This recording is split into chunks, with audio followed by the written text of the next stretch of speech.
This method consists of determining the difference of level between consecutive points by comparing each point with immediate preceding point. आपने देखा होगा HI method में क्या कर रहे थे, कोलिमेशन मेथड में क्या कर रहे थे। मान लो यहाँ मैं इंस्ट्रूमेंट सेटअप कर रहा हूँ, फॉर एग्जांपल ये मान लो बेंचमार्क इस पॉइंट पे, पहले यहाँ स्टाफ रखेंगे, साइड करेंगे, ये था बेटा इंस्ट्रूमेंट से ऑब्जर्वर यहाँ रहेगा उस टाइम पे। रीडिंग क्या कहलाती थी, बैक साइड। उस स्टाफ जहाँ रखा है उसको बोलेंगे स्टाफ स्टेशन। उस स्टाफ स्टेशन पे रीडिंग आ रही है, सबसे पहले रीडिंग इंस्ट्रूमेंट सेटअप करने के बाद बैक साइड था। फिर क्या करेंगे, इसका जो बेंचमार्क का जो RL है प्लस बैक साइड करेंगे तो उससे मेरे पास क्या आएगा, HI। वो HI किसका है, वो इंस्ट्रूमेंट का हाइट ऑफ इंस्ट्रूमेंट है आपका HI, या height of line of collimation है बेटा। इसलिए क्या बोलते हैं इसको, HI भी बोलते हैं मेथड को और कोलिमेशन मेथड भी बोलते हैं बेटा। आपको क्लियर है। उसके बाद क्या करते थे, मान लो कि मैं एग्जांपल दे रहा हूँ, मुझे किसी ने बोला इस पॉइंट को बेंचमार्क था और जहां मेरा इंस्ट्रूमेंट है उसको ये बोल दो इन बिटवीन, और बी पॉइंट है। मुझे किसी ने बोला कि आपको बी पॉइंट का RL मींस क्या है, उस बी पॉइंट का डेटम से कितना ऊपर आओ, ये फाइंड आउट करना आपको। ये आपका प्रॉब्लम था, तो आपने इंस्ट्रूमेंट सेटअप किया, बेंचमार्क से बैकसाइड लिया, चाहे निकाला, फिर क्या करा, यहाँ आपने स्टाफ रखा। क्लियर है। जिस पॉइंट का रिक्वायर्ड आपको बी पॉइंट पे, इस बार ऑब्जर्व क्या रहेगा, ऑब्जर्वर साइड में आएगा इस बार। क्लियर है। और इसको साइड करेगा, जो रीडिंग आ रही जहां आपका, देखो जब आप थ्रू टेलीस्कोप देखोगे तो क्या दिखेगा आपको बेटा, आपको ऐसा क्रॉस सेट दिखता है, प्लस का साइन दिखता है। तो ये पॉइंट इंटरसेक्शन पॉइंट, और you can say horizontal line, जो इंटरसेक्शन पॉइंट जिस रीडिंग पे होगा, क्लियर है, वो आपकी स्टाफ रीडिंग होगी। मान लो कि यहाँ लिखा है 2.2 स्टाफ की बात कर रहा हूँ, ये मान लो वर्टिकल स्केल स्टाफ हो गया, ऐसा ही होगा कुछ। क्लियर है। ये हमारा 2.2 लाइन थी, उसके अलोंग आ रहा है ये जो इंटरसेक्शन लाइन है मेरी, ऊपर क्या है 2.3 होगा, 2.4 सोन, नीचे क्या चलेगा 2.1, 2 मीटर सोन चलेगा। तो रीडिंग क्या होगी मेरी, 2.2 मीटर मुझे रिपोर्ट करनी है बेटा। मान लो ये आपकी 2.2 मीटर थी, मान लो लास्ट रीडिंग थी, फोर साइड वाला इसको, जो आपकी HI है इसमें से क्या करोगे, HI माइनस फोर साइड, वो क्या आएगा आपके पास, RL ऑफ पॉइंट भी आ जाएगा। क्लियर है, किसी डाउट तो नहीं। देखो बेंचमार्क का कुछ RL था, मींस क्या है, अगर मैं इसको डेटम माना तो डेटम से बेंचमार्क कुछ हाइट पे है, वो क्या है RL ऑफ बेंचमार्क, उसमें क्या करूंगा, ये हाइट ऐड कर दूंगा, जिसे बोलते हैं बैक साइड। तो मेरे पास क्या आ जाएगा कि डेटम से मेरा इंस्ट्रूमेंट का हाइट कितना है, या लाइन ऑफ कोलिमेशन का हाइट कितना है, तो इसे क्या बोलते हैं, HI बोलते हैं। इसलिए बोलते हैं बेटा इसको। ये ऐड क्यों करते हैं, समझ में आ रहा है। HI कैसे आ रही है, this height plus this height, तो मैं टोटल हाइट मिलेगी। अब क्या करो, देखो जब मुझे ये हाइट पता डेटम से कितना ऊपर है इंस्ट्रूमेंट मेरा, उसमें क्या कर रहा हूँ, ये इतनी हाइट माइनस कर रहा हूँ, जिसको हम फोर साइड बोला गया यहाँ पे। तो मेरे पास क्या जाएगा, RL पॉइंट बी, क्या यही तो है बेटा कि डेटम से आपका बी पॉइंट कितने एलिवेशन पे है। क्लियर है कि प्लस क्यों कर रहे हैं, माइनस क्यों कर रहे हैं, उनका रीजन क्या है। लॉजिक के साथ याद करोगे तो आपको चीजें रटनी नहीं पड़ेगी बेटा। अब बात आ रही है मेरी राइज एंड फॉल मेथड की। ये क्या बोला, डिफरेंस क्या है, determining the difference of level between consecutive points by comparing each point with immediate preceding point। क्या बोल रहे देखो, पहले हम क्या बेंचमार्क से एक बार HI निकाला, फिर उस HI के रेस्पेक्ट में अगले पॉइंट का, मान लो अगला पॉइंट लास्ट पॉइंट है तो फोर साइड हो जाएगा, अगर लास्ट पॉइंट नहीं है तो IS हो जाएगा, इंटरमीडिएट साइड हो जाएगा उस केस में। लेकिन राइज और फॉल में क्या कर रहे हैं कि आपने पहला पॉइंट लिया, देखो आपने अगर मान लो यहाँ इंस्ट्रूमेंट सेटअप किया, वो बेंचमार्क RL था, बेंचमार्क स्टाफ रखा, रीडिंग लिया आपने,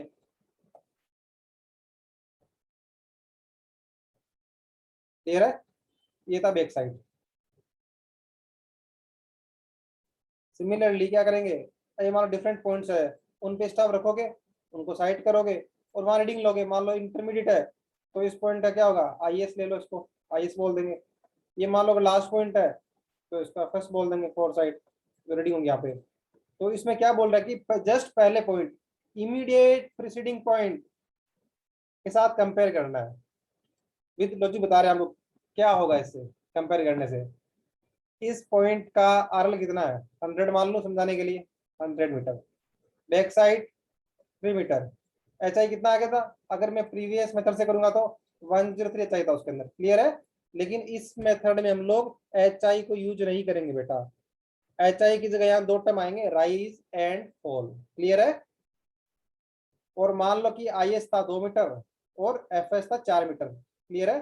तो इन पॉइंट का कितना होगा, एज पर लास्ट मेथड देखो, 103 माइनस 2 101। क्लियर है?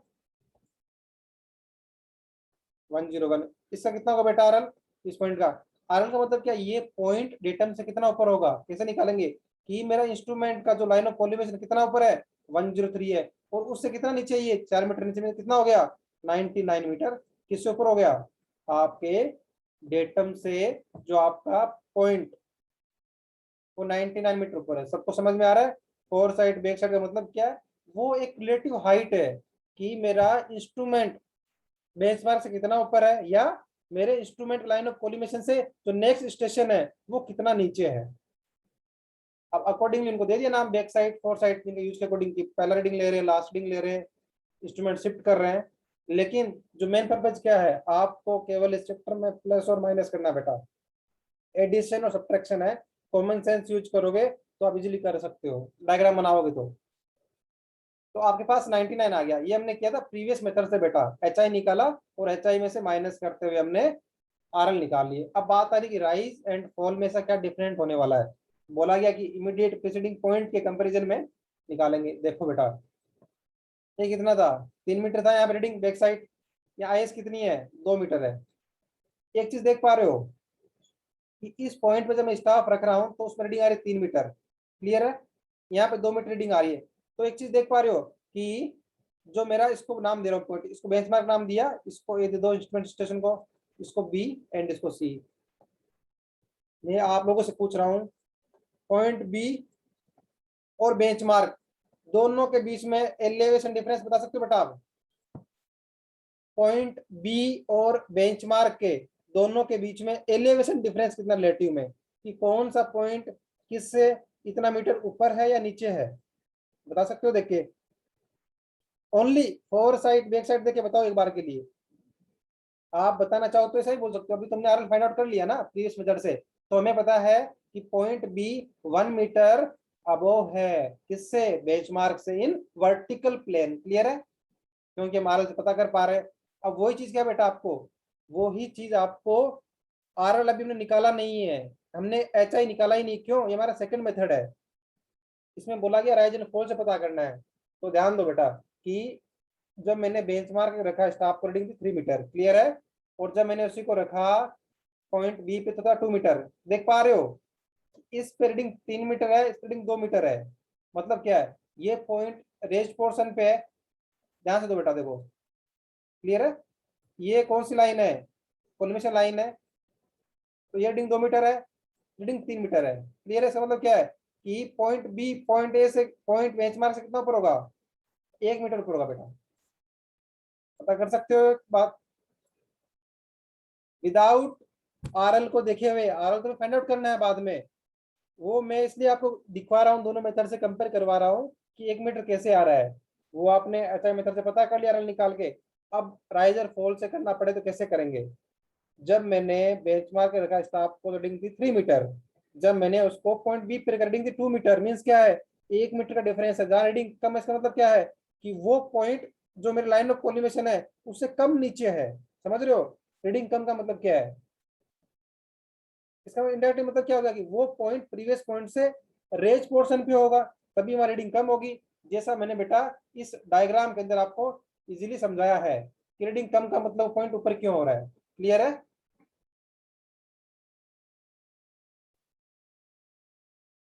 तो ये कौन सा केस हो गया जो मैंने पहला केस लिया है, ये केस हो गया आपका राइज वाला केस हो गया। क्लियर है?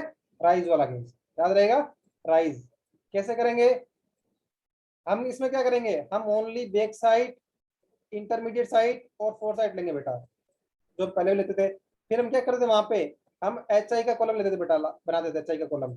अब उसको नहीं बनाएंगे, नहीं, डिफरेंट मेथड है। यहाँ दो कॉलम होंगे फर्दर, राइज एंड फॉल बेटा। क्लियर है? अब मान लो मेरा बैक साइड क्या था, 3 मीटर था बैक साइड मेरा। अगला आई एस था, कितना था, 2 मीटर था, लिखा 2 मीटर। तो क्या करना है, previous to next line, previous to next reading जाना है, प्रीवियस टू नेक्स्ट रीडिंग गए। क्या करेंगे, previous reading minus next reading, 3 minus 2 1 आ गया, +1 आ रहा है, तो किस में लिखेंगे, राइज में लिखेंगे, +1 है तो इसलिए राइज में। क्लियर है। चलो अगला और समझते हैं बेटा।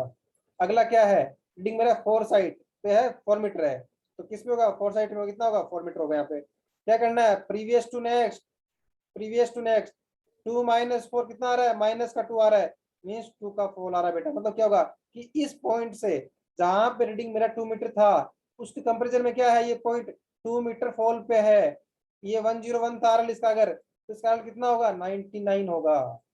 पता लग रहा है, ये इसलिए फॉल कॉलम में आ रहा है। क्या करना है बेटा, previous reading minus next reading. Clear है, previous reading minus next reading. हमें किस तरफ मूव करना है, back side to fore side तरफ मूव करना है, टेबल के अंदर।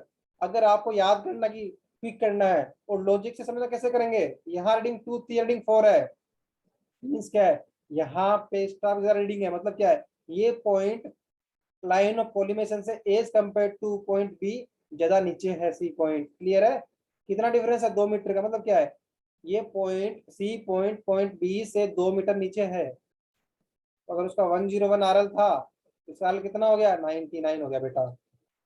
तो आई थिंक अब सबको क्लियर है कि राइज एंड फॉल मेथड क्या है, और प्रीवियस पॉइंट से क्यों कंपेयर करें डायरेक्ट। राइज और फॉल पता करने के लिए हम लोग केवल बैक साइड और इंटरमीडिएट साइड और फोर साइड को देख के ही कैसे बता पा रहे हैं कि ये पॉइंट राइज में होगा या फॉल में होगा, या कितना मीटर होगा राइज फॉल में।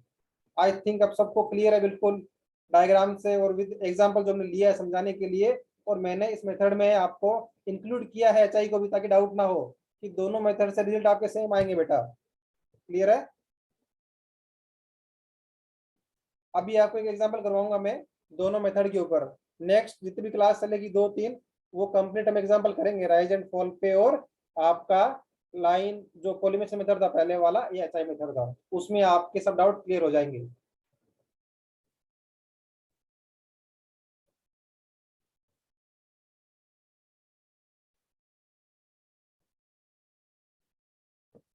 तो मैं भी एक एग्जांपल ले रहा हूँ, और जिसमें बेसिक आपको समझ चुके हो राइज एंड फॉल क्या है। एक वाइड एग्जांपल ले रहे हैं। देखो बेटा, पहले बेंचमार्क था, उसका आरएल था 100। क्लियर है, और मैंने बीच में इंस्ट्रूमेंट सेटअप किया, इस पे स्टाफ रखा, रीडिंग ली, कितना है रीडिंग, 0.9 आया। बैक साइड में क्यों लिखेंगे, पहला रीडिंग है, और इंटरमीडिएट कितना है, 1.1। इंटरमीडिएट क्यों लिख रहे हैं, क्यों, क्योंकि लास्ट रीडिंग नहीं है, या इंस्ट्रूमेंट मेरा इस रीडिंग के जस्ट बाद शिफ्ट नहीं हो रहा, तो आईएस हो गई। ये एफएस क्यों हो रही है, क्योंकि इस रीडिंग के जस्ट बाद में अपने इंस्ट्रूमेंट शिफ्ट कर रहे हैं बेटा। यही कंडीशन थी हमारी फोर साइड की, या तो लास्ट रीडिंग हो या जस्ट उसके बाद हम लोग इंस्ट्रूमेंट शिफ्ट करें। बेटा बताएंगे आपको, जो आप दोनों मेथड से भी एग्जांपल करवाएंगे आपको, ईच एग्जांपल को मैं दोनों मेथड से कराऊंगा, जो आपको कन्वीनियंट लगे आपके अकॉर्डिंगली, उससे आप एग्जाम में कर सकते हो। लेकिन कंडीशन क्या है, अगर एग्जाम में गिवन हो कि कोई सा भी मेथड फॉलो कर सकते हो, या पर्टिकुलर किसी मेथड का नाम ना लिखा हो कि आपको इस न्यूमेरिकल को राइज एंड फॉल से ही करना है, तो क्या करोगे बेटा, करना ही पड़ेगा। इसलिए आपको दोनों मेथड समझने चाहिए।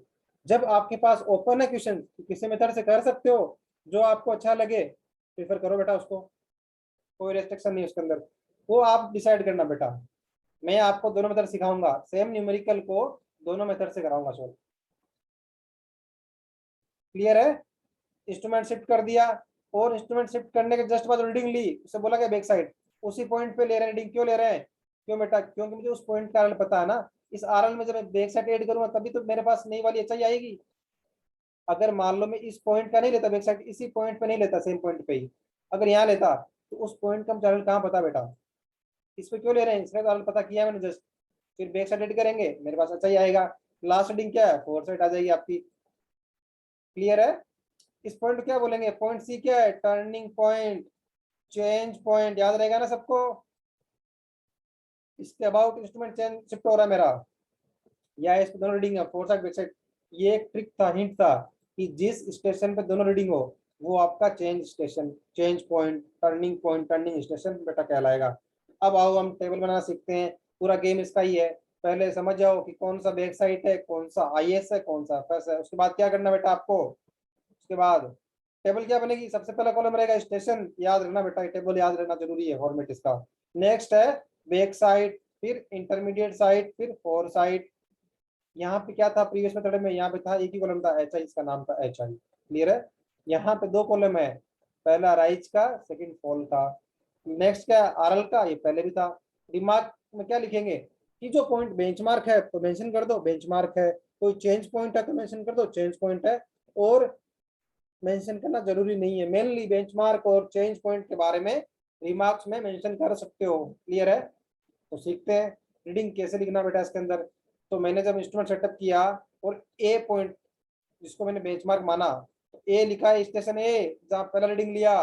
रिमार्क क्या लिखा, बेंचमार्क, क्यों, मुझे पता है बेंचमार्क है वो, फिर रिमार्क लिख रहा हूँ। और उसका आरएल क्या 100, पता था आरएल 100 लिख लो यहाँ पे, ये गिवन थी इन्फॉर्मेशन। क्लियर है, ये गिवन इन्फॉर्मेशन है ये वाली दोनों। और क्या किया, स्टाफ रखा, रीडिंग ली, रीडिंग आई 0.9।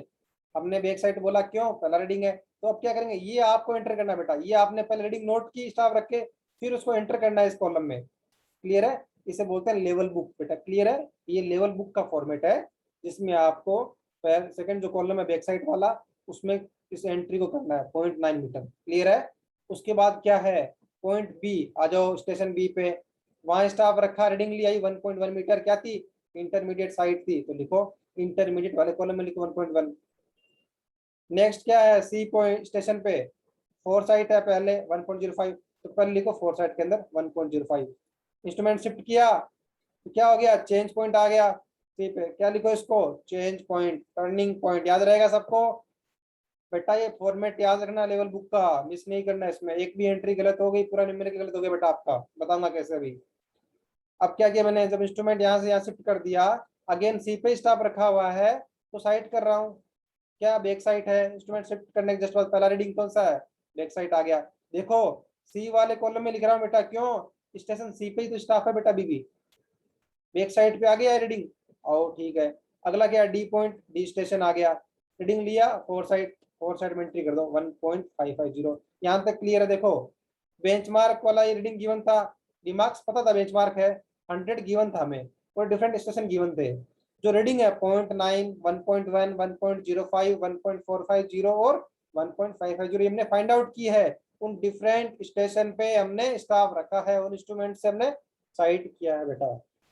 अब उन रीडिंग को कौन से कॉलम में एंट्री करनी है, किस पर डिपेंड करेगा कि हमने पहला रीडिंग था या लास्ट रीडिंग था, या इंस्ट्रूमेंट शिफ्ट करने से जस्ट पहला रीडिंग है बाद का रीडिंग है, या कोई इंटरमीडिएट रीडिंग्स है, उनके अकॉर्डिंगली इसको आपको लेवल बुक में एंटर करना है बेटा रीडिंग को आपको। अब ट्रिक क्या रहेगी, प्रीवियस रीडिंग से माइनस क्या करना है, नेक्स्ट रीडिंग, तो करो 0.9, ये रफ में करना कैलकुलेशन बेटा आपको, 0.9 माइनस 1.1 कितना आया, माइनस का 0.2। क्लियर है। अगर प्लस का आए तो राइज वाले कॉलम में एंट्री करना, तो उसके सामने, अगर माइनस में आए तो फॉल वाले कॉलम में बेटा एंट्री कर देना। अब मैं आपको इसका रीजन समझा चुका हूं कि ये माइनस क्यों आ रहा है, कि माइनस क्यों आ रहा है, कि वो पॉइंट थोड़ा फॉल पे होगा, मीन्स क्या है, वो पॉइंट जो नेक्स्ट पॉइंट है मेरा बी पॉइंट, वो पॉइंट ए के कंपेरिजन में 0.2 मीटर नीचे होगा एलिवेशन में। मैंने आपको ड्राइंग से समझाया था पहले। अब हम लोग स्पीडली काम करेंगे, जब हमने समझ लिया एक बार, तो क्या करोगे, अगर प्लस का रीडिंग आए तो राइज वाले कॉलम में एंट्री करनी है जिसको सामने, अगर माइनस में आए तो फॉल वाले कॉलम में एंट्री करनी है। यहाँ साइन क्यों मेंशन नहीं कर रहे, जब मैंने लिख ही दिया कि राइज है या फॉल है तो साइन क्यों मेंशन करना, प्लस और माइनस। क्लियर है, याद रहेगा सबको, फॉल मीन्स माइनस का साइन, राइज मीन्स प्लस का साइन। देखो प्रीवियस टू नेक्स्ट, इसकी बात कर रहे हैं बी की, कितना -0.2, माइनस इसलिए, फॉल वाले कॉलम में कितना 0.2, और बी के सामने क्यों लिखा, तो बी की बात हो रही है कम एज कम्पेयर टू ए, इसीलिए हमने बी के कॉलम के सामने मेंशन किया है, और फॉल में क्यों मेंशन किया है, माइनस था। अब आप लोग मुझे बताओगे एक ट्रिक और क्या रहेगी याद रहने की इसको, हमेशा बेटा बैक साइड से फोर साइड तरफ जाना है, बैक साइड से फोर साइड तरफ जाना है।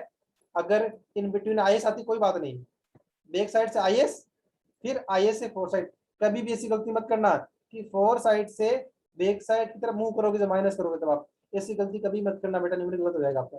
देख कैसे याद करेंगे, बैक साइड से जा रहा है एरो मेरा, आई एस जा रहा है, ठीक है एरो है ये एरो नहीं कर सकता मैं, याद रहेगा ना,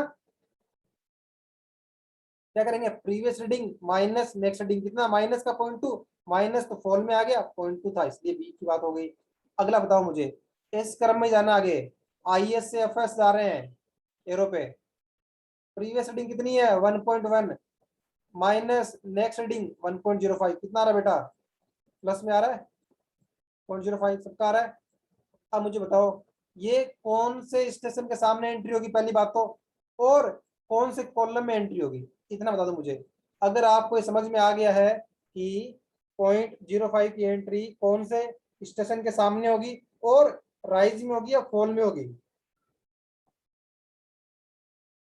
स्टेशन सी के सामने होगी, ओके, और राइज में होगी एंट्री, क्लियर है, प्लस का साइन है, कॉमन सेंस है, राइज है, तो आपने एंट्री करोगे इस वाले में। अब स्टेशन सी की बात कर रहे हैं एज कम्पेयर टू बी, तो सी के सामने होगी बेटा, क्योंकि हम सी स्टेशन की बात कर रहे हैं कि सी पॉइंट क्या होगा, इस प्रीवियस पॉइंट से इतना ऊपर या नीचे हो सकता है राइज एंड फॉल, लेकिन बात तो सी स्टेशन की हो रही है, तो सी के सामने एंट्री करेंगे और राइज में एंट्री करेंगे, प्लस का साइन था। आई थिंक अब सबको क्लियर हो रहा है। अगला रीडिंग क्या था, अब देखो ऐसा नहीं चलना, क्यों क्यों नहीं चलेंगे, मैंने क्या पहले क्या बोला, हमेशा back side to fore side चलना है, ऐसा नहीं चल सकते कि या fore side to back side ये एरो ले रहे हो, गलत होगा, क्लियर है, ये ट्रिक आई थिंक सबको याद रहेगी। तो क्या करना है, ये कोई एंट्री होगी नहीं, इसी एंट्री क्या करेंगे, यहाँ से चलेंगे, फिर अगर जब मेरा एक एरो एंड हो गया एफ एस जाके, फिर नया एरो स्टार्ट हो जाएगा बैक साइड से, ऐसे चलेंगे back side to fore side, तो क्या करेंगे, previous reading minus next reading, तो करो बेटा 1.45 माइनस 1.55 सबका आ रहा है माइनस का 0.1, किसी को डाउट तो नहीं है। अब मुझे बेटा इतना बता दो कि ये रीडिंग कौन से स्टेशन के सामने आएगी और कौन से कॉलम में आएगी, आपके सामने है माइनस का 0.1, बिल्कुल आसान है, डी स्टेशन के सामने आएगी और फॉल में आएगी।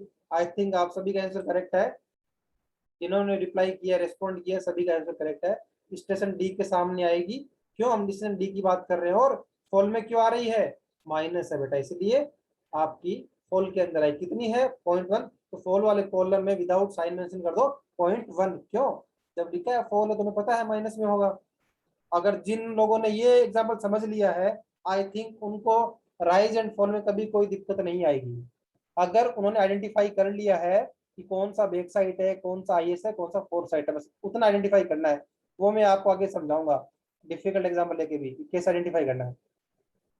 तो बेटा आपके इतने कॉलम पूरे हो गए, ये सब कॉलम अभी क्लियर है, ये दो कॉलम पहले से गिवन थे इनडायरेक्टली। तो अब मुझे बताओ आरएल निकालना, हमारा मेन पर्पस क्या, आरएल निकाला बेटा, तो जब मुझे ये कॉलम निकालना भी नहीं पता मुझे, मान लो ये मुझे निकालना है, तो क्या करेंगे, प्रीवियस क्या था 100 था, 100 था, उसमें कितना फॉल हो रहा है 0.2 का फॉल हो रहा है, तो क्या करेंगे 100 माइनस 0.2 आ गया आरएल नया वाला, क्लियर है 99.800। सिमिलरली सी का आरएल निकालना, क्या करेंगे, बी का आरएल उसमें क्या हो रहा है राइज हो रहा है, तो प्लस कर लो 0.05, तो आपके पास सी का आरएल आ जाएगा।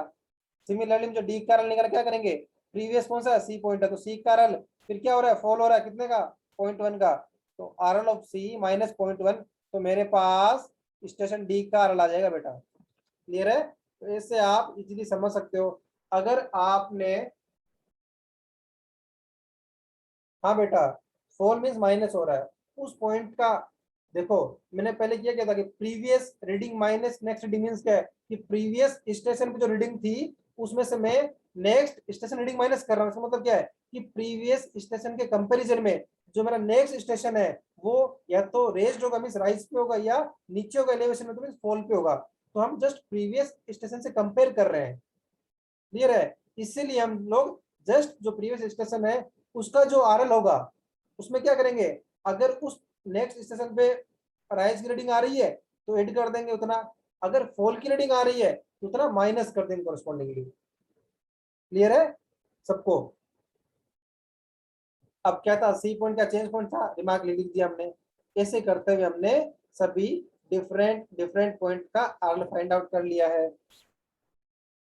हाँ बेटा अगर आपके दोनों पॉइंट इक्वल होंगे, यस इज आस्किंग, अगर सर दो पॉइंट का आरएल इक्वल हो सकता है, बिल्कुल हो सकता है, कोई दिक्कत नहीं है, हो सकता है कोई इशू नहीं है,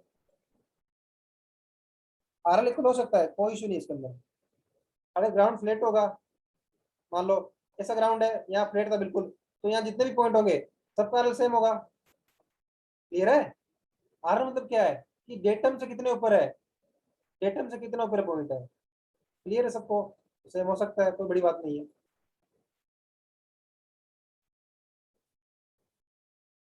अगला जो हमारा पॉइंट आ रहा है एरर्स इन लेवलिंग, तो सबसे पहले आएगी पर्सनल एरर जो आप लोग करोगे। कौन ऑब्जर्वर? आप बनोगे ऑब्जर्वर बेटा।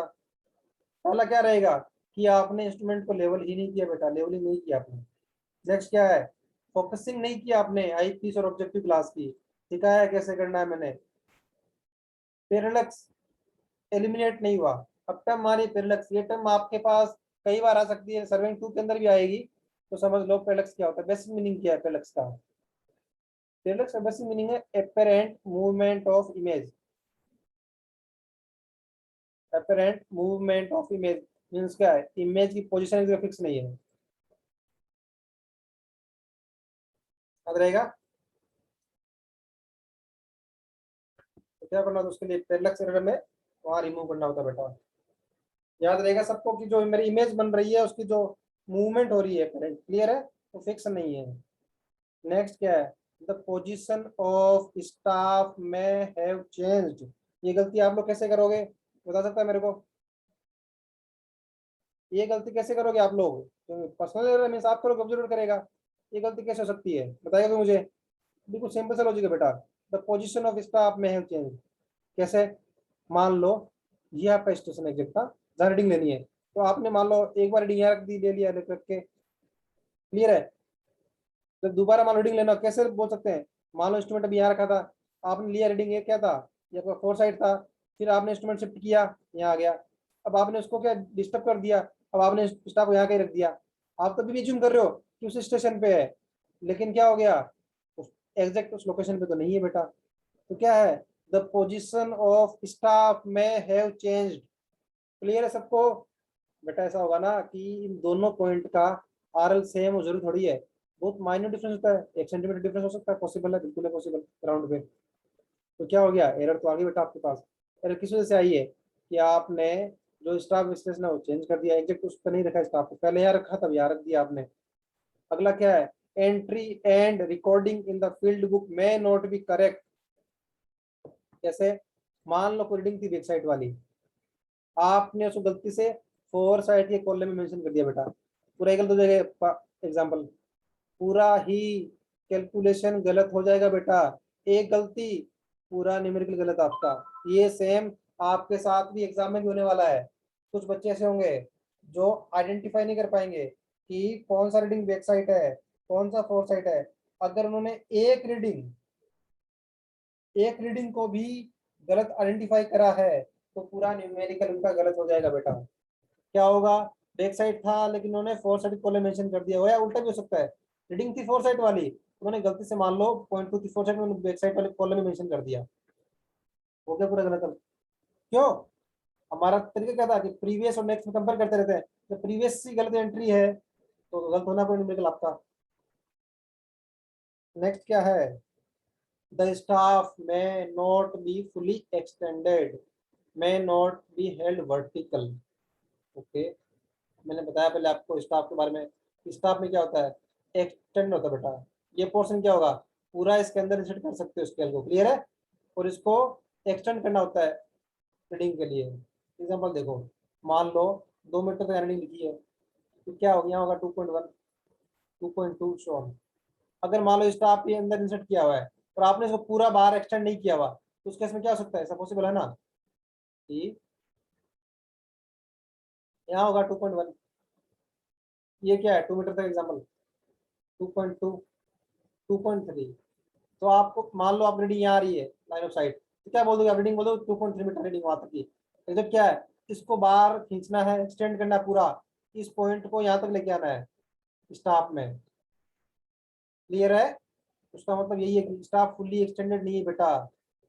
ये रीडिंग हाइट होगी इतना, जो स्टाफ का जो पोर्शन है वो अंदर ही रह गया, एक्सटेंड नहीं हुआ फुल्ली वो। तो ये मिस्टेक आप कर सकते हो साइट पे। और may not be held vertical, अगर मान लो मेरा स्टाफ वर्टिकली हेल्ड नहीं है, एग्जाम्पल ठीक है ये, स्टेशन ले लो। यहाँ पे मान लो एक तो स्टाफ ऐसे रखना, वर्टिकल रखना है, एक आपने स्टाफ ऐसे रखा है, तो मुझे को बताएगा इस केस में एरर कैसे आ रही है। मान लो इंस्ट्रूमेंट ये है आपका, मैं आपसे पूछ रहा हूँ अगर मेरा स्टाफ वर्टिकल नहीं है, स्टाफ वर्टिकल नहीं है, तो उस केस में एरर कैसा आ रहा है, तो बताएगा मुझे। बेटा सोचो लॉजिक से, सर्वेइंग पूरा प्रैक्टिकल सब्जेक्ट है, कुछ रटने की जरूरत नहीं है, लॉजिकली सोचोगे तो इस केस में एरर कैसा आ सकता है, तो बता सकता है मेरे को। रिफ्रैक्शन नहीं बेटा, अभी मैं जस्ट, वो आएगी बाद में, रिफ्लेक्शन की बात बाद में आएगी, अभी मैं जस्ट पूछ रहा हूँ आपसे, अगर मेरा स्टाफ वर्टिकल नहीं है तो उसकी बात कर रहा हूँ। रिफ्रैक्शन लेंगे बाद में, अभी रिफ्रैक्शन की बात नहीं हो रही, अभी मैं जनरलाइज बात पूछ रहा हूँ आप लोगों से, कॉमन सेंस लगा के। ऊपर नीचे हो जाएगा रीडिंग, बिल्कुल एग्जैक्ट रीडिंग नहीं आएगी, डिफरेंस होगा। प्रूव करो डिफरेंस कैसे होगा, कुछ लोगों ने से आंसर भी दिया है, आओ प्रूव करते हैं। मान लो स्टाफ आपका 0 मीटर है या 2 मीटर है, समझने के लिए, या 1.95 है या 2.05 है फॉर एग्जाम्पल। अब क्या स्टाफ वर्टिकल नहीं है, कोई बात नहीं, ध्यान देना बेटा, ध्यान से देखना। मान लो मैं इसको साइड कर रहा हूँ, ये मेरी लाइन ऑफ साइट के अकॉर्डिंग आ रही है, ठीक है ना। क्या इस स्टाफ पे 2 मीटर नहीं होगा, मुझे बस इतना बताओ कमेंट में, क्या इस स्टाफ पे भी 2 मीटर यहाँ पे ही होगा, ये ज्यादा होगा उससे या कम होगा, जल्दी बताओ। जो मैंने पॉइंट मार्क किया है, यहाँ जो वैल्यू लिखी होगी स्टाफ पे, वो क्या होगी, फॉर एग्जाम्पल 2.05 होगी या 1.95 होगी या 2 होगी, जस्ट इस पॉइंट पे बता सकता है मेरे को, रफली आइडिया ले रहा हूँ मैं, तो जस्ट 2 तो नहीं होगी, सबको पता लग रहा है, ज्यादा होगा या कम होगा, इतना बताओ मेरे को। खुशी सिंह सर ज्यादा होगा, अनिकेत ज्यादा होगा, देवदत्त सिंह कम होगा। बेटा कम कैसे होगा, ध्यान दो बेटा, एक इसको सेंटर मान लो सर्कल का, इस रेडियस आर्क ड्रॉ करो, आर्क के साथ आर्क ड्रॉ करो ऐसा। अगर ये 2 मीटर है, बेटा 2 मीटर इतना ही होगा रीडिंग, 2 मीटर यहाँ तक ही होगा रीडिंग, क्लियर है।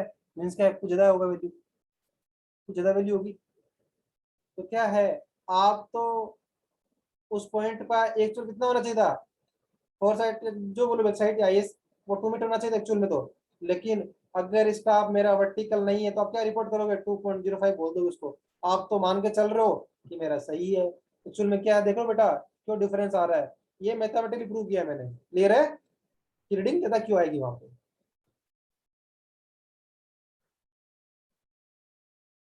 आई थिंक सभी को क्लियर है, लास्ट पॉइंट, इसका वर्टिकल नहीं है तो क्यों एरर आ रही है, और वैल्यू ज्यादा ही क्यों आएगी। अब मुझे लगता है किसी को डाउट नहीं होना चाहिए इसमें, कभी कोई बोले आपसे कि अगर इसका वर्टिकल नहीं होगा तो सर्वे में क्या दिक्कत आएगी आपको, थोड़ा बेटा लॉजिकली सोचो। मैं पूछा रीडिंग बढ़ेगी या घटेगी, डायग्राम ड्रॉ करके देख लो, 10th क्लास सबने पास करी, मैथमेटिक्स पढ़ा थोड़ा बहुत तो अकॉर्डिंगली।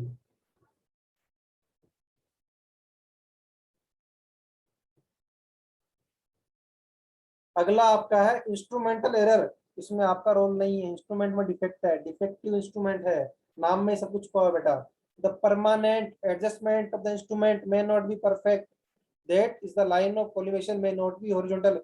पहले डिस्कस कर चुका हूँ कौन कौन से एडजस्टमेंट है, दोबारा डिस्कस नहीं करूंगा मैं।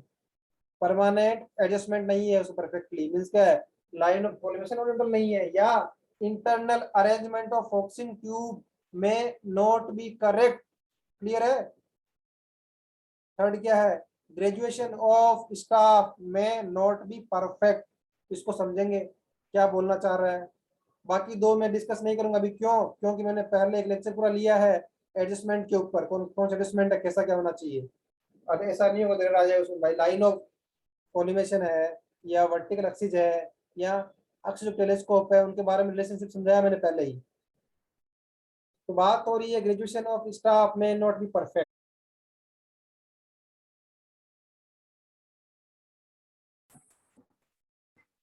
हम लोग बात कर रहे थे द ग्रेजुएशन ऑफ स्टाफ में नॉट बी परफेक्ट, कैसे एरर आएगा आपको, अभी मैं समझा रहा हूँ आपको एग्जांपल के साथ में।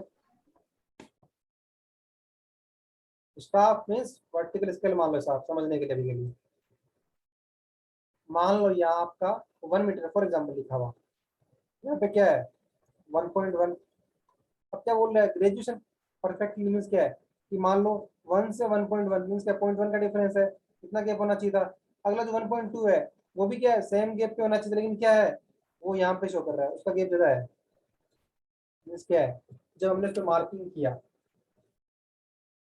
ग्रेजुएशन मीन्स तो रीडिंग कर रखे जो हमने लाइंस ड्रॉ कर रखी, रीडिंग वाला लाइंस ऐसे लाइंस होगी बेटा जाएगा स्टाफ पे, उन्हें बोलेंगे ग्रेजुएशन। आप क्या बोला परफेक्ट नहीं मीन्स क्या है कि 1 से 1.1 मीन्स 0.1 का डिफरेंस था, क्लियरली मेंशन करा है अच्छे से। जब क्या करा 1.1 से 1.2 मेंशन कर रहे हो आप लोग, रीडिंग लिखा हुआ है उसमें, उनके बीच का जो गेप है बेटा, जो यू कैन से डिफरेंस है स्टाफ के ऊपर, वो काफी ज्यादा है एज कम्पेयर टू प्रीवियस। अगर 0.1 डिफरेंस अभी भी तो क्या होना चाहिए ये गेप और ये गेप दोनों सेम होने चाहिए थे, लेकिन क्या बोला गया ग्रेजुएशन इम्परफेक्ट है, परफेक्ट नहीं है, तो एरर आएगी। एक्चुअल में क्या होगा यहाँ पे शायद हो सकता है 1.25 रीडिंग हो, क्लियर है 1.2 का यही की रीडिंग हो परफेक्टली, तो ये क्या हो गई इंस्ट्रूमेंट में डिफेक्ट आ गया बेटा आपका।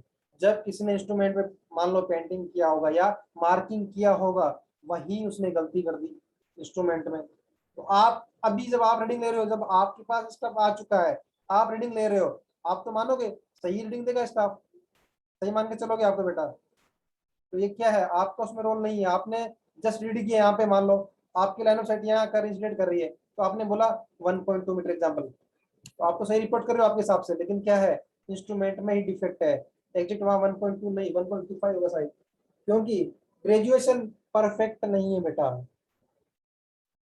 अगला क्या है defective bubble tube, if the bubble tube is sluggish it may apparently be in the mid position even though the bubble line is not horizontal।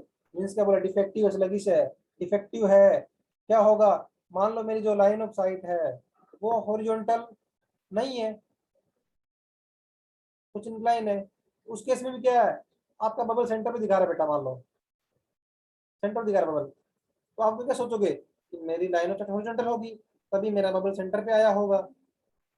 Actual में क्या होगा ऐसा कैसे हो सकता है कि इस केस में भी बबल सेंटर पे, या ऐसा मान लो कि जब आपका लाइन ऑफ साइट हॉरिजॉन्टल है तब भी आपका बबल सेंटर पे नहीं है बेटा, मान लो सेंटर पे नहीं है, ये चीज है यहाँ कहीं है सेंटर पे नहीं है, डिफेक्टिव हो गया बेटा, लाइन ऑफ साइट हॉरिजॉन्टल थी फिर भी सेंटर पे नहीं आ रहा, इंस्ट्रूमेंट लेवल है फिर भी सेंटर पे नहीं है बबल ट्यूब का जो बबल एयर बबल बन रहा आपका, तो वो डिफेक्टिव केस में आ गया। क्लियर है, जब आप इसको ऐसा इंक्लाइन था फिर भी आप इसको सेंटर में है बबल, आप तो सही मान के करोगे कैलकुलेशन, एक्चुअल में क्या होगा एक्चुअल में आपका एरर आएगा। मैं अगर एंगुलर एरर की बात करूं तो मान लो थीटा मान लो वैल्यू, तो हमेशा थीटा एंगुलर एरर की हर रीडिंग के अंदर आपकी। क्लियर है, कैसे समझेंगे समझो बेटा, स्टाफ रखा हुआ है ऐसे, इंस्ट्रूमेंट यहाँ पे रखा हुआ आपका, एक्चुअल क्या होना चाहिए था एक्चुअल मेरा ये रीडिंग होनी चाहिए एक्चुअल रीडिंग, अभी क्या है मेरा लाइन ऑफ साइट कहाँ कर रहा है या इंटरसेक्ट कर रहा है, तो मैं तो क्या ये रीडिंग रिपोर्ट करूंगा सबको कि मेरा स्टाफ में इतना रीडिंग है, एक्चुअल रीडिंग क्या होगा एक्चुअल रीडिंग आपका इतना ही होना चाहिए था। क्लियर है, पता लग रहा है आपको कि अगर मेरा बबल ट्यूब डिफेक्टिव होगा तो उसका कितना इम्पैक्ट रहेगा मेरे रीडिंग के अंदर। लास्ट जो एरर है वो है नेचुरल कॉजेज, ना तो ऑब्जर्वर की मिस्टेक है ना इंस्ट्रूमेंट में कोई डिफेक्ट है, ये क्या है जो इन्वायरमेंट आपका जो आपका नेचर है उनकी वजह से है बेटा आपका। क्लियर है, जो आपके आसपास का एटमॉस्फेयर है उस वजह से है। पहला क्या है the curvature of the earth में affect the staff reading when the distance of sight is long. आगे समझेंगे कर्वेचर क्या होता है, एरर क्यों आएगी, क्या करेक्शन अप्लाई करेंगे, कितना करेंगे, डिटेल में आएगा बेटा, अभी के लिए याद रखो अर्थ की कर्वेचर की वजह से। सेकंड क्या है द इफेक्ट ऑफ रिफ्रैक्शन में कोज रॉन्ग स्टाफ रीडिंग, बिल्कुल डिटेल में डिस्कस करेंगे रिफ्रैक्शन को। अभी के लिए रखो कि कर्वेचर भी क्या है, ना ऑब्जर्वर का रोल है ना इंस्ट्रूमेंट का रोल है, ये जो आपकी ग्राउंड की जो प्रोफाइल है या जो एटमोस्फियर उसकी वजह से हो रहे हैं, कर्वेचर और रिफ्लेक्शन दोनों आगे डिटेल में डिस्कस करेंगे। नेक्स्ट क्या है हाई विंड वेलोसिटी की वजह से। क्लियर है, हाई विंड वेलोसिटी की वजह से मे बी आपका स्टाफ जस्ट होल्ड ना कर पा रहे वर्टिकली, या आप जब रीडिंग नोट कर रहे हो तो उसमें मूवमेंट हो रही है। क्लियर है? उस केस में भी क्या है, आपकी रीडिंग गलत हो सकती है बेटा। जो पहले दो रीडिंग, दो दो एरर थे नेचुरल वाले अंदर, इनको डिटेल में डिस्कस करेंगे बेटा न्यूमेरिकल अपन लोग।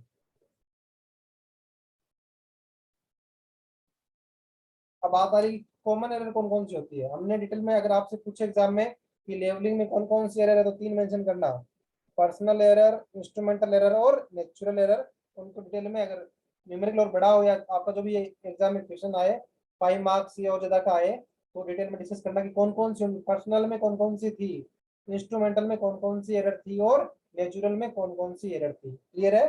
अब हम बात कर रहे हैं कॉमन एरर की बात कर रहे हैं। पहला है fore side and back side are not being taken on exactly the same point. जो मैंने पहले डिस्कस किया था कि जब आपने फोर साइड लिया, जब आप बैक साइड लेने जा रहे हैं तो आपने स्टॉप क्या करा, स्टॉप को जस्ट उस पॉइंट से डिसलोकेट कर दिया, एग्जैक्ट उस पॉइंट पे नहीं है, थोड़ा सा मूवमेंट हो गई, आप गलती होगी आपसे, वो भी था। अगला क्या है, reading the stop upward instead of downward. क्या बोलना चाह रहा है,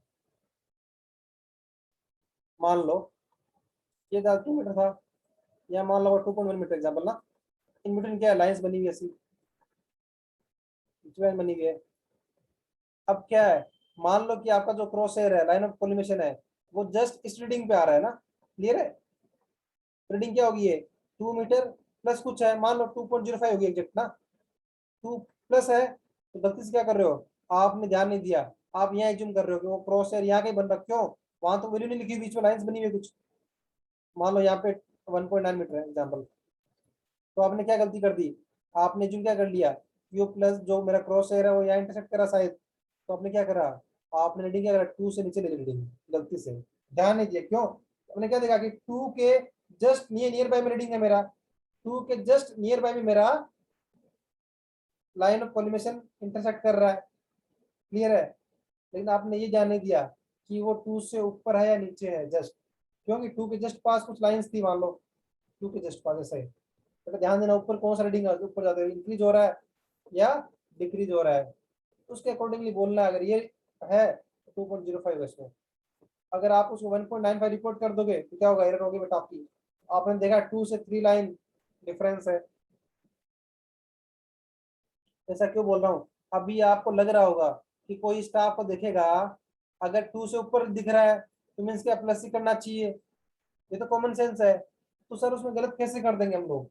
डाउट आ रहा है आप लोगों को ऐसा, कि अगर मान लो जो मेरा लाइन ऑफ कोलिमेशन है वो यहाँ इंटरसेक्ट कर रहा है, क्लियर है, तो ये तो कॉमन सेंस है कि 2 से ऊपर कर रहा है तो मीन्स क्या 2 प्लस ही होगा, तो इसमें डाउट कैसा आपको कि 2 में से प्लस करना है माइनस करना है, इसमें डाउट नहीं है इसके अंदर कि 2 वाला रीडिंग से ऊपर इंटरसेक्ट कर रहा है तो प्लस ही करना चाहिए, हमें तो माइनस क्यों करेंगे, ऐसा डाउट क्यों, ऐसी गलती क्यों करेगा कोई, तो बताएगा मुझे बेटा दिक्कत क्या है। दिक्कत क्या है, आपका जो टेलीस्कोप होगा, टेलीस्कोप में क्या होता है, कई बार इन्वर्टेड इमेज बनती है बेटा, इन्वर्टेड इमेज बनती है मीन्स क्या होगा, आपको स्टाफ में उल्टा रीडिंग दिखेगा, 1.9 आपको ऊपर दिखेगा, 2 नीचे दिखेगा, 2.1 आपको नीचे दिखेगा। ऐसा भी है, पुराने जो मेरे पास इंस्ट्रूमेंट होते हैं पुराने, उनमें क्या है, इन्वर्टेड इमेज बनता है बेटा, इन्वर्टेड इमेज बनता है उनमें, ध्यान रखना। उससे क्या होगा, उनमें ऐसा इमेज दिखेगा, आपको दिखाऊंगा जब भी प्रैक्टिकल का मौका मिलेगा आपको, चाहे सर्वे 1 में करो चाहे सर्वे 2 में करो, ये चीज आपको दिखा देंगे कि इन्वर्टेड इमेज बन रहा है तो उसके क्या ध्यान रखना है। तो वो कैसे देख रहे हो अभी, अगर 2 से ऊपर दिख रहा है आपको इंटरसेक्ट करता हुआ, अब आप प्लस करोगे तो क्या हो जाएगा, गलती हो जाएगी बेटा आपसे, तो ये तो देखना है आपको कि इमेज इन्वर्टेड बन रहा है, तो उस केस में ऊपर माइनस भी करना पड़ सकता है, क्यों, क्योंकि उसमें आपको स्टाफ उल्टा दिखेगा, स्टाफ में डाउनवर्ड रीडिंग इंक्रीज होती दिखेगी, क्या होगा, जो ऑब्जर्वर खड़ा है उसके लेग्स आपको यहाँ दिखेंगे ऊपर, और उसका जो सिर है नीचे दिखेगा आपको, क्योंकि इन्वर्टेड इमेज बन रही है बेटा। कई इंस्ट्रूमेंट जो पुराने थे उनमें ऐसा ही था, इन्वर्टेड इमेज बनती थी बेटा। आजकल मोस्टली जो नॉर्मल जो इमेज रहेगी स्ट्रेट इमेज बनेगी आजकल जो भी है, इसलिए बोला गया कि reading the staff upward instead of downward, ध्यान देना बेटा। अगला क्या है, रीडिंग द स्टेडिया हेयर, जो इंटरसेक्शन पॉइंट है उसको ध्यान से देखना है कि कौन सी रीडिंग के सामने है, मान लो 2 वाले सामने है तो जस्ट 2 रिपोर्ट करना है, वो ध्यान से देखना है उसको। Reading of wrong number of metre and decimetre, आपने गलत पढ़ लिया स्टाफ पे। Entering back side in fore side, पहले बता चुका हूँ कि अगर गलत कॉलम में एंट्री कर दी, पूरा न्यूमेरिकल गलत हो गया, पूरी आपकी ऑब्जर्वेशन गलत होगी बेटा, पूरी सभी पॉइंट का गलत आएगा, फिर पूरा गलत हो जाएगा आपका। Transposing the figure, omitting an entry, कोई एंट्री मिस कर दिया आपने, कोई एंट्री आपने मिस कर दी बेटा, क्लियर है? उससे भी क्या होगा, पूरा गलत हो जाएगा। The levelling staff not being fully extended, पहले डिस्कस कर चुका हूँ, इससे क्या फर्क पड़ेगा। ये कॉमन एरर्स है, इनको मैंने बाइफरकेट नहीं किया है कि भाई इनमें से नेचुरल कौन सा है, इंस्ट्रूमेंटल कौन सा है और पर्सनल कौन सा है। मैंने कॉमन एरर बोल दी जो आपके साइट पे आपको देखने को मिलेगी, ये कॉमन एरर है। और जो इंडिविजुअल थी डिटेल में, पर्सनल, इंस्ट्रूमेंटल और नेचुरल, वो हम ऑलरेडी डिस्कस कर चुके हैं। आपको एग्जाम में पूछे तो यही लिखना है, पहले वाला ही, ये तो मैंने जस्ट बताया आपके लिए। साइट पे कौन कौन सी जो कॉमन एरर होती है आपकी, इनमें से निकाल के ये एरर होगी आपकी। क्लियर है सबको? अब जो हमने बोला था कि नेचुरल में हमारा फर्स्ट एंड सेकंड था बेटा, कर्वेचर एंड रिफ्लेक्शन के बारे में। अब डिटेल में देखते हैं क्या फर्क पड़ेगा दोनों से, ध्यान से देखना बेटा। अर्थ जो है, अर्थ क्या है बेटा, क्या अर्थ फ्लैट है, क्या या अर्थ का जो कर्वेचर अर्थ में, अर्थ का जो प्रोफाइल है, ग्राउंड की बात करेंगे, क्या वो फ्लैट है पूरा या कर्व पोर्शन में है। ये हमने चैप्टर 1 में डिस्कस किया था बेटा, अगर आपको याद हो तो। प्लेन सर्वेइंग, ये कौन से में आएगा, अर्थ की कर्वेचर को नेग्लेक्ट कर रहे हो तो कौन सा था बेटा, प्लेन सर्वेइंग का था, याद है ना, कुछ याद आ रहा है? अगर अर्थ की कर्वेचर को कंसीडर करोगे तो था GDT से निकलता था, भूलना मत बेटा इन चीजों को। ये क्या है, सर्वेइंग का क्लासिफिकेशन है। मेनली सर्वेइंग दो टाइप होता है, plane surveying, GDT surveying. Exam में क्वेश्चन मिलेगा आपको सब्जेक्टिव में, फाइनल एग्जाम में क्वेश्चन मिल सकता है ये। क्लियर है? प्लेन सर्वेइंग, जियोमेट्रिक सर्वेइंग, जो मेन क्लासिफिकेशन है, इसके बेसिस पे कि अर्थ की कर्वेचर को आप कंसीडर करोगे या नहीं करोगे, उसके बेसिस पे बेटा। क्लियर है? तो अब हम बात हो रही है कि इससे एरर कैसे आएगी, बिल्कुल देखते हैं। डेटम है तो बताइए मुझे, इस डेटम को ये कर्व सरफेस क्यों ले रहा है, डेटम को बताइए मुझे कोई, क्यों? क्योंकि अर्थ की सरफेस भी तो कर्व्ड है बेटा, तो डेटम भी तो क्या होगा, कर्व्ड ही होगा। लेवल सरफेस क्या होती है, पैरेलल टू अर्थ सरफेस, वो भी क्या होगी, डेटम का जो सरफेस होगा, लेवल सरफेस होगा, वो भी क्या होगा, वो भी बेटा कर्व्ड होगा। क्लियर है? ये क्या मेरी, ये अर्थ सरफेस है, क्लियर है? ये जो लाइन शो कर रहा हूँ मैं, ये अर्थ सरफेस है बेटा। अब ध्यान देना, यहाँ पे मैंने इंस्ट्रूमेंट सेटअप किया, बिल्कुल किया। इस पॉइंट पे नाम देता हूँ मैं इसको, ए पॉइंट नाम दे रहा हूँ, बी पॉइंट नाम दे रहा हूँ। एग्जाम्पल अच्छे समझ लो बेटा, कभी कोई नहीं बोलोगे कि कर्वेचर करेक्शन नेगेटिव होगा या पॉजिटिव होगा, क्यों लगाते हैं। आपने पॉइंट ए पे इंस्ट्रूमेंट सेटअप किया और एक डेटम पता है आपको, वो भी कर्व्ड क्यों होगा, क्योंकि वो भी लेवल सरफेस है। वो क्या होती है, जो अर्थ सरफेस की पैरेलल होती है बेटा।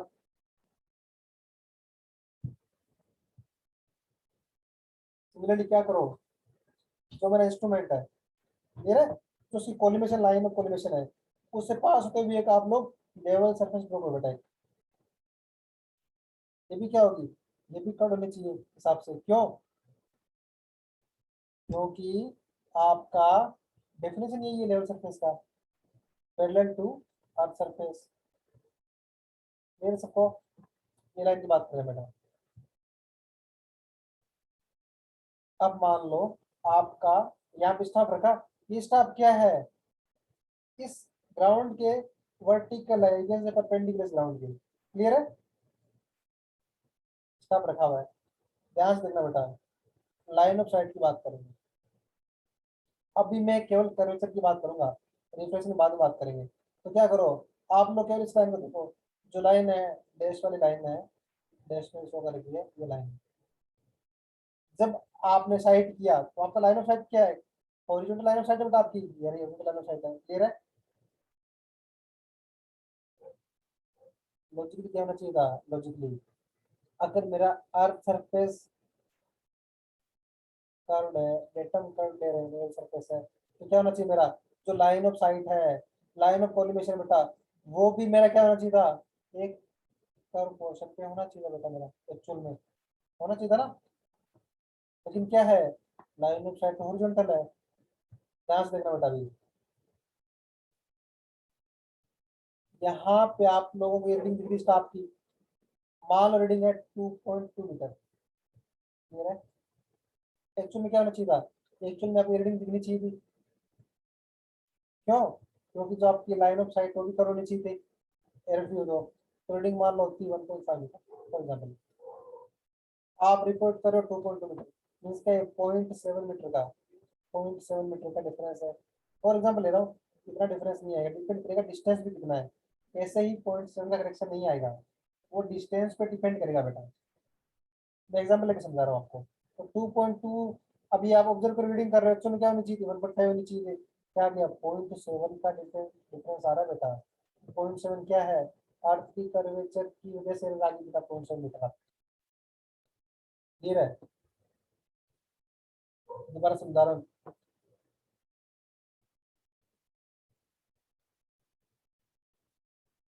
सरफेस है, इंस्ट्रूमेंट रखा, लाइन ऑफ साइट क्या है, लाइन ऑफ साइट क्या होनी चाहिए थी, कर होनी चाहिए बेटा जी, क्या है, लेकिन ये स्ट्रेट है। अब मैंने यहाँ स्टाफ रखा, एक्चुअल में रीडिंग ये होनी चाहिए थी, क्यों, क्योंकि इस सरफेस से इंस्ट्रूमेंट इतना ऊपर है, सिमिलरली क्या है, ये रीडिंग होनी चाहिए थी पहले सरफेस करते हुए, लेकिन क्या है, लाइन ऑफ साइट क्या हॉरिजॉन्टल है, उस वजह से क्या है, मुझे ये रीडिंग मिलेगी बेटा, जब मैं इंस्ट्रूमेंट सिस्टम को देखूंगा तो मुझे ये रीडिंग मिलेगी। एक्चुअल में क्या होना चाहिए था, मुझे ये रीडिंग मिलनी चाहिए थी, क्यों, जब मेरा बेटा सब कुछ लेवल सरफेस है, तो जब मैं एक लेवल सरफेस ड्रॉ करूंगा, किस कहाँ से, लाइन ऑफ कॉलिमेशन से, तो वो भी क्या होनी चाहिए थी, लेवल सरफेस में इसका कर्व होना चाहिए था, लेकिन नहीं है, लाइन ऑफ साइट हॉरिजॉन्टल लगी, मैं सीधा देख पा रहा हूँ, तो उस वजह से क्या है, एक एरर इंट्रोड्यूस हो रही है, ये वैल्यू, तो क्या है, उसके कोरस्पॉन्डिंग में करेक्शन लगाना है। एक्चुअल मान लो आपके आनी चाहिए 1.5 मीटर, और जो आप जो ऑब्जर्व कर रहे हो मान लो 2.2 मीटर है, क्या देखा, ऑब्जर्व रीडिंग में से माइनस कर रहे हैं कुछ करेक्शन, तब जाके मेरे पास एक्चुअल रीडिंग आ रही बेटा। तो कोई मुझे बताएगा कि कर्वेचर करेक्शन क्यों लगा रहे हैं, पहली बात तो C C means capital C for correction, small C for curvature, complete किया जाएगा, कर्वेचर करेक्शन क्या हो रहा है, नेगेटिव हो रहा है, याद रहेगा सबको, किसी को डाउट है कि कर्वेचर करेक्शन क्यों अप्लाई करेंगे, और नेगेटिव ही क्यों होगा बेटा कर्वेचर करेक्शन, तो बताएगा मुझे।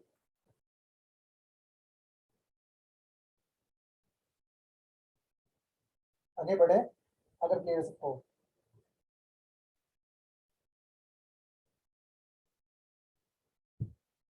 कर्वेचर कैसे नेगेटिव क्यों होगा बेटा, अभी लॉजिक समझाया आपको, कि आपको क्या है, आपको तो ये रीडिंग मिलेगी, लाइन ऑफ साइट हॉरिजॉन्टल है, और जो एक्चुअल जो होना चाहिए था, कर होना चाहिए था, तो क्या वो नीचे ही रहेगा हमेशा, तो क्या है, आपको हमेशा जगह रीडिंग मिलेगी, तो हमें हमेशा माइनस करना पड़ेगा, इसीलिए हमारा कर्वेचर करेक्शन हमेशा सब्ट्रैक्टिव होगा बेटा, याद रहेगा।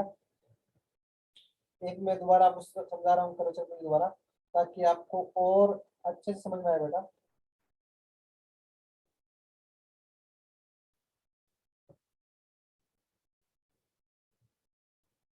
और सरफेस है, कर आपने यहाँ आपने इंस्ट्रूमेंट रखा, क्लियर है, यहाँ पे स्टाफ रखा, मान लो कि कोई पॉइंट है आपने जो ले रहा हूँ,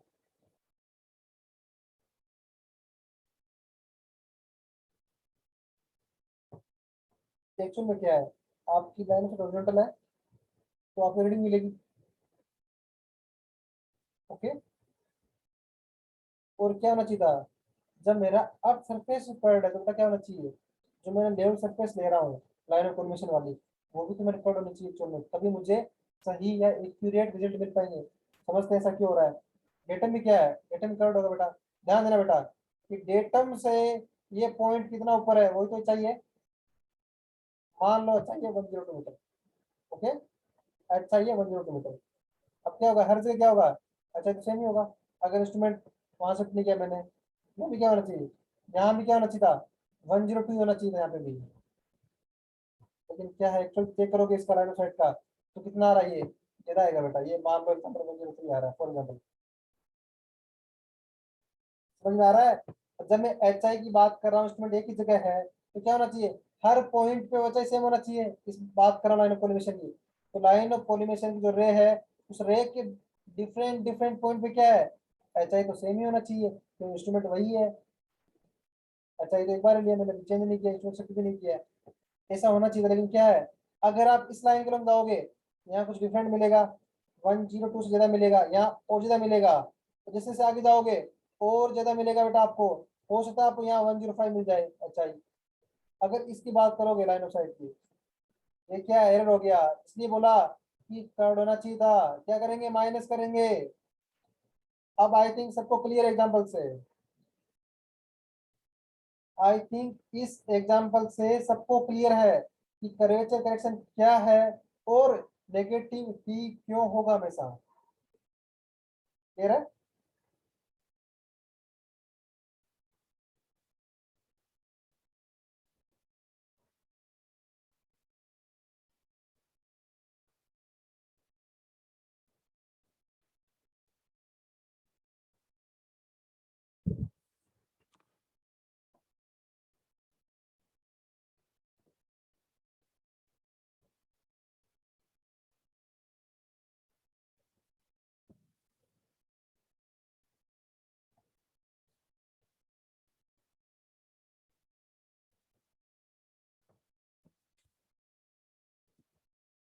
तुमने समझ लिया, अभी बात करते हैं। For long side the curvature of earth can effect staff reading, याद है, एक रेंज बताया था मैंने, कोई बताएगा मुझे कमेंट बॉक्स में कि कब अर्थ की कर्वेचर को कंसिडर करना है, कितने रेंज के बाद हम नेग्लेक्ट कर सकते हैं। चैप्टर 1 प्लेन सर्वेइंग ज्योडेटिक सर्वेइंग, कब हम प्लेन सर्वेइंग करेंगे, कब हम ज्योडेटिक सर्वे करेंगे, याद है रेंज।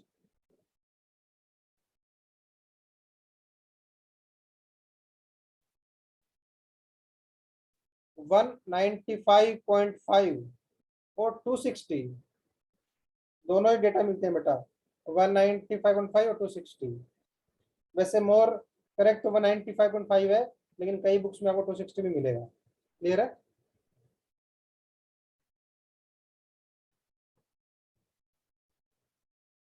द लाइन ऑफ, देखो बेटा जो मैंने समझाया है ना डायग्राम से, वही लिखा है, the line of sight is horizontal but the level line is curved and parallel to the mean spheroidal surface of earth. The vertical distance between the line of sight and level line at particular place is called the curvature correction. The effect of curvature is to cause the object sighted to appear lower than they really are. ऐसा क्यों बोल रहा है lower?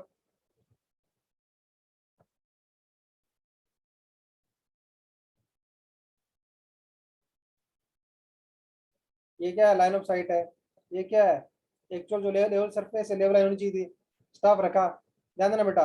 Reading किया, ज्यादा आएगी reading, actual reading क्या है, ये रीडिंग एक्चुअल वाली,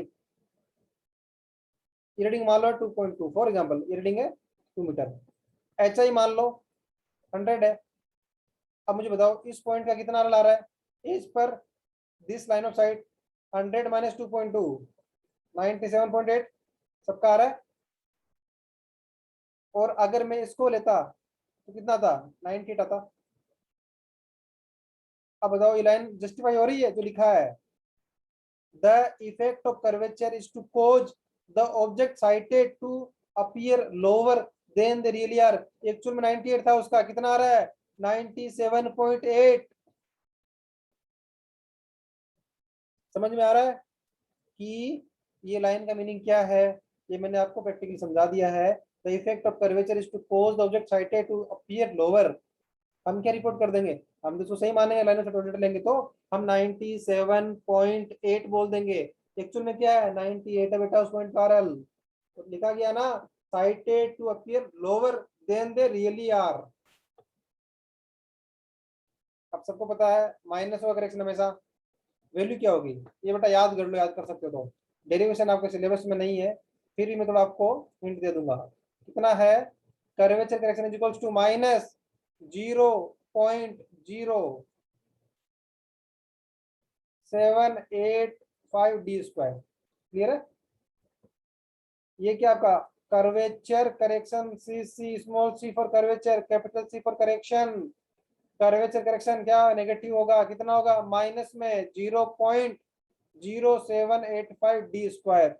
डी क्या है इंस्ट्रूमेंट, और जहां का रीडिंग ले रहे हो स्टॉप से उनके बीच का डिस्टेंस है बेटा, उनके बीच का डिस्टेंस है डी। याद रहेगा सबको, डी किस में रखना है ये ध्यान रखना बेटा, पहले मेन चीज है ये, डी को रखना है किलोमीटर में, आपको डी को रखना है किलोमीटर में। तो आपका जो आंसर है सी सी किस में आएगा, वो आएगा मीटर में। अब बोलोगे ये चमत्कार कैसे हो रहा है, वो भी देखेंगे अभी ये चमत्कार कैसे हो रहा है। इस फॉर्मूला में डी को रखना है किलोमीटर में, क्लियर है, जो लिखा गया है आंसर, लेकिन जो मेरा मीटर में आ रहा है। फॉर्मूला दिखा ना बेटा सीसी वाला,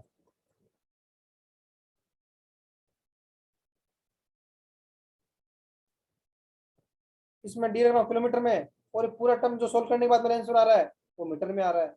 ऐसा चमत्कार कैसे हो रहा है, तो उसको समझ लेते हैं पहले। ये फिगर देख लिया आपने, पहले समझा चुका हूँ, लाइन ऑफ साइट और जो लेवल लाइन है उनके बीच का ये डिफरेंस, ये तो करेक्शन करेक्शन आपका है।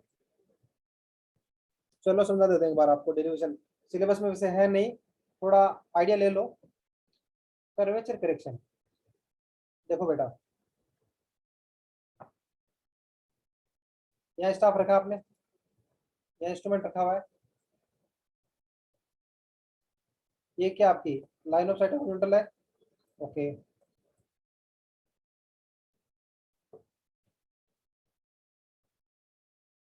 ये क्या आपका लेवल लाइन है, ध्यान दो बेटा, इसका एक सेंटर होगा कहीं ना कहीं आर्क का, ये जो कर्वेचर आर्क है इसका कहीं ना कहीं सेंटर होगा, ओके। सेंटर मान लो कि नीचे सेंटर है इसका, वहां से बात कर रहे हैं। तो ये क्या है, इस पॉइंट तक क्या है, इसको आर मान लो, क्लियर है, यहाँ तक इसको रेडियस मान लो आर। ये क्या होगा, अर्थ की रेडियस कितनी होती है मुझे कुछ कमेंट में बताएगा, radius of earth, radius of earth कितनी होती है बेटा, रेडियस ऑफ अर्थ कितना होता है,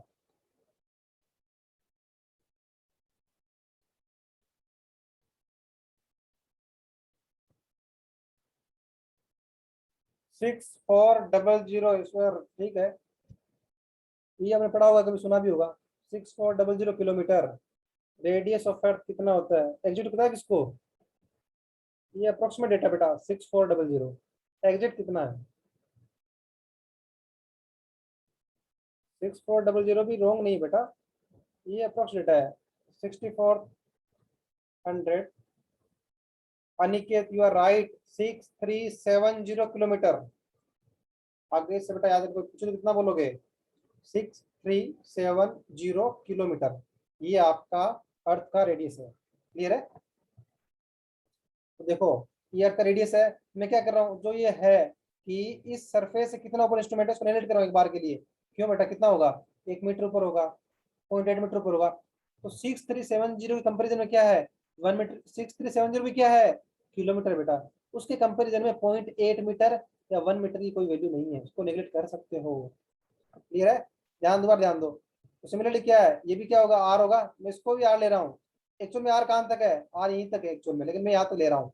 सिमिलरली क्या होगा, यहाँ भी आर यहाँ तो लेना पड़ेगा लेवल लाइन तक। इसको क्या बोला है, इसको मैंने बोला सी सी बोला, कर्वेचर करेक्शन। तो ध्यान दो बेटा, इसको ट्राइंगल मान लो, इसको एक राइट एंगल ट्राइंगल मानो, इसको पूरे को ए बी और सी जो सेंटर है, ए बी सी में देखो बेस स्क्वायर क्या है, ये डी डिस्टेंस है ये वाली, ध्यान देना बेटा भी, base square plus perpendicular square, sorry plus sign है बीच में, base square plus perpendicular square use कर सकता है। हाइपोटेनस क्या है, आर प्लस सी सी का स्क्वायर, इस इक्वेशन को सोल्व करो बेटा, और यहाँ से आप क्या करो, सी सी निकाल लो यहाँ से, क्लियर है। तो उसकी वैल्यू कितनी आती है, वो आती है माइनस में D square divide by 2r। याद रहेगा सबको, पता लगा डेरिवेशन सिलेबस में नहीं है, टेंशन मत लो नहीं कर पाओ तो, लेकिन पता होना चाहिए। जो मैं समझा रहा हूँ ना कि किलोमीटर में एंट्री कर रहा हूँ डी की, लेकिन सीसी किलोमीटर में कैसे आ रही है, कैसे चमत्कार हो रहा है। अब क्या करो, ध्यान दो बेटा, डी क्या डिस्टेंस है किलोमीटर में, ओके, डी डिस्टेंस है किलोमीटर में, क्या करूं, डी इंटू 1000 कर दूं, मीटर में चेंज कर दूं, डी इंटू 1000 मीटर, इसका स्क्वायर कर दूं, कर दिया। नीचे क्या है, 2 टाइम्स ऑफ रेडियस पर कितना होता है 6370 किलोमीटर है, इसको मीटर में चेंज करो इसे, इंटू 1000। अब इसको सोल्व कर लो, ये क्या आता है, -0.0785 डी स्क्वायर, क्लियर है। ऊपर देखो मीटर स्क्वायर है, नीचे क्या मीटर है, तो एक पावर कट जाएगी, मीटर स्क्वायर से मीटर की एक पावर कैंसिल आउट, क्या बचेगा, ओनली मीटर बचेगा, क्लियर है। लेकिन क्या रखना है यहाँ पे आपको डी रखना है किलोमीटर में। मैंने उसको ऑलरेडी 1000 से मल्टीप्लाई कर रखा है और उसके अकॉर्डिंग चेंज कर रखा है यहाँ पे, लेकिन आपको जब इस फॉर्मूला का यूज करोगे तो आपको डी पुट करना है किलोमीटर में, ध्यान रखना बेटा, गलती नहीं करनी है। मैंने उसको एडजस्ट कर रखा है, इस फॉर्मूला को मैंने ऐसे एडजस्ट कर दिया, उस डी को मल्टीप्लाई 1000 से कर दिया, फिर उसको मैंने सिंप्लीफाई कर दिया, -0.0785 डी स्क्वायर, डी किलोमीटर में है, आंसर मेरा मीटर में आएगा। आगे से किसी को डाउट नहीं होना चाहिए कि ऐसा कैसे हो रहा है इस फॉर्मूला में।